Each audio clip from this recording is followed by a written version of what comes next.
আসসালামু আলাইকুম। আশা করি সবাই অনেক ভালো আছেন। তো দেখুন, সাকিব আল হাসান লাহোর কালান্দার্সে দুর্দান্ত বল করার পরও তাকে কেন দ্বিতীয় ওভার দেওয়া হয়নি? তো আসুন সেই বিষয়ে আপনাদেরকে বলি আজকে।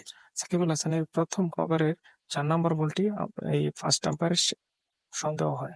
তো তাই উনি থার্ড আম্পায়ারে শরণাপন্ন হন এবং তারপরে এটা যাচাই বাছাই করে দেখা যায় যে সমস্যা। তো এই কারণে বলতেছে যে তো দেখুন কিভাবে কি সমস্যা হয়েছে।